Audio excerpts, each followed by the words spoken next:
I'd like to start this video with an enormous thank you to my dad, who unexpectedly passed away early April 2024. My dad suffered from SMA, a degenerative muscular disease similar to ALS, and although we both knew he wouldn't reach 100, his passing was still extremely unexpected. Despite his illness further limiting his abilities, he continued to help me make important life and business decisions, supporting me all the way. I'm incredibly grateful that we spent so much quality time together these past weeks, months and years. You helped me and I helped you. I've never felt so much sadness before and I wish we could have a few more years together. I will continue my dad's legacy by being honest, loyal and sticking to my values. Thank you for everything, Dad. To learn more about SMA and ALS, please check out the links in the video descriptions. It's all me and my dad could ask for. Let's get into the video. Alright, let's break it down. Here's what went down. In late March 2024, during an NCSoft shareholder meeting, the financial performance of several NCSoft games was on the agenda. This included titles like Throne and Liberty, which, as per a report by Massively OP, had underperformed in Korea. And it was also about Guild Wars 2. As you know, Guild Wars 2 is developed by ArenaNet and published by NCSoft. During this shareholder meeting, something unexpected came to light. NCSoft dropped the bombshell that they're currently working on Guild Wars 3, following the success of Guild Wars 2. This revelation caught me and many off guard, considering Guild Wars 2's history of directional changes. Just when we thought we had a handle on things with recent expansions like End of Dragons and Secrets of the Obscure, the mention of Guild Wars 3 sparked my curiosity. Then, just 2 weeks later, on April the 15th, 2024, the next Guild Wars 2 expansion was unveiled, set to release later in this year. Now, typically when a studio works on a completely new game, they'd focus most of their resources there, leaving expansions on the back burner. While I'm all for a fresh, new expansion, the focus on both the current game and its successor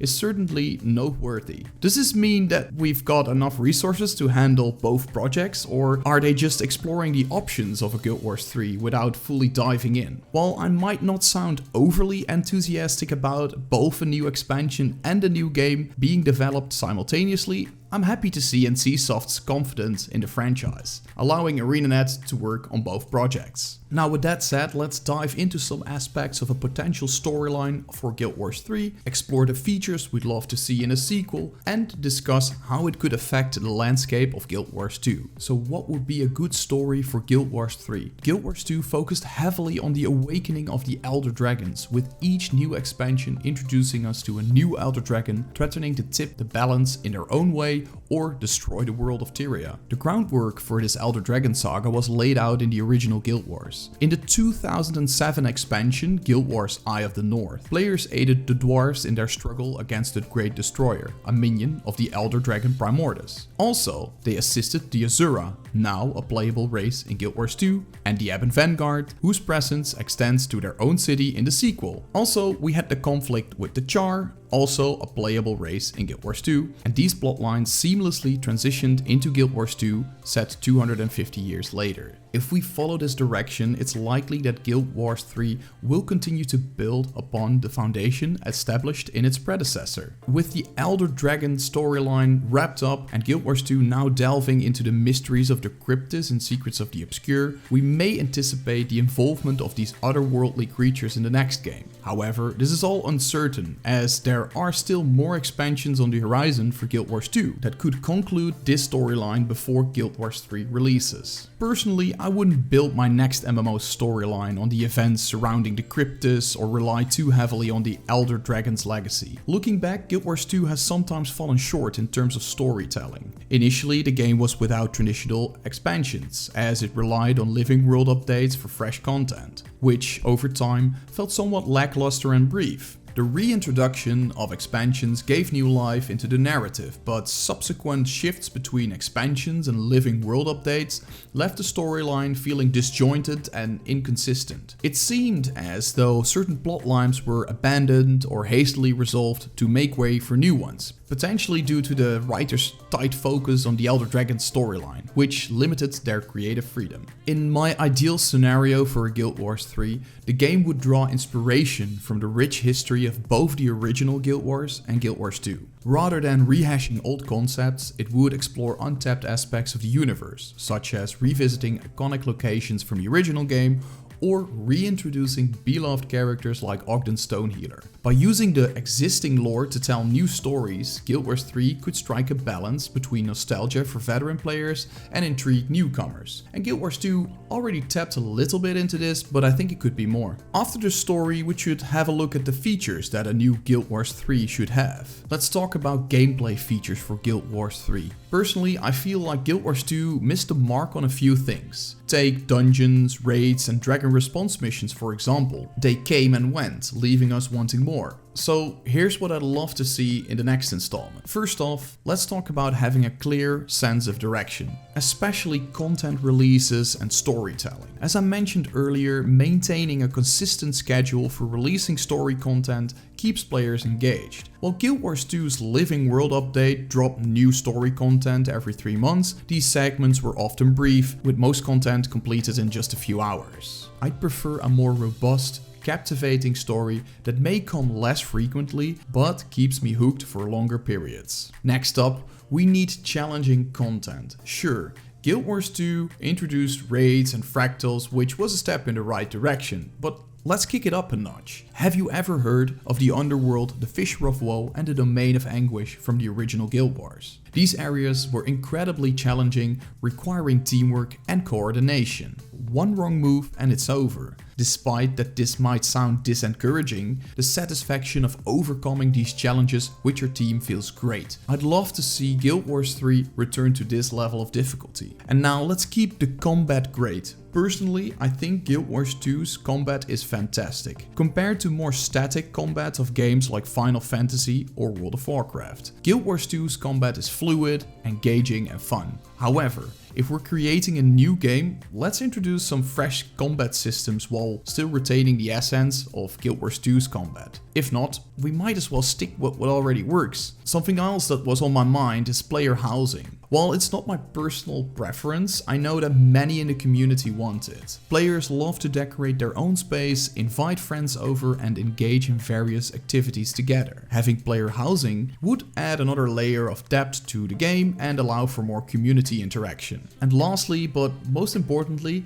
let's talk about a progression transfer system. After spending over a decade in Guild Wars 2 like myself, it's only natural to want to carry some of that progress over to a potential Guild Wars 3. The original Guild Wars had a system in place called the Hall of Monuments, which allowed players to store weapons and titles. Progressing through specific tiers in the Hall of Monuments unlocked titles and skins that could be used in Guild Wars 2, showing a player's dedication to the original game. I'd love to see a similar system implemented in Guild Wars 3, rewarding players for their time spent in both the original and sequel games. And something else that came to mind is, who is Guild Wars 3 for? Back in 2006, when I first dove in the original Guild Wars, I was about 13 or 14 years old. With loads of free time, I spent most of it gaming with friends. Fast forward to 2012 when Guild Wars 2 was released. I was a bit older, but I still had plenty of spare time alongside my studies. However, the transition from the original Guild Wars to Guild Wars 2 saw some players drift away. Whether the game was too different from its predecessor or players simply had less interest in the game, it's hard to say. Now, with Guild Wars 3 on the horizon, I wonder, who is Guild Wars 3 really for? When I was younger, I could invest endless hours into Guild Wars 2. Today, I can build upon that invested time. Achievements, gear, gold and exploration from over a decade ago still hold value today. Especially now I have much less free time. Many of my friends who joined me in Guild Wars 2 are now juggling parenthood or demanding careers, making it tough to dive into a big MMORPG like before, even if they want to. I also question whether Guild Wars 3 will attract a new wave of players, considering the typical MMORPG audience tends to be a bit older.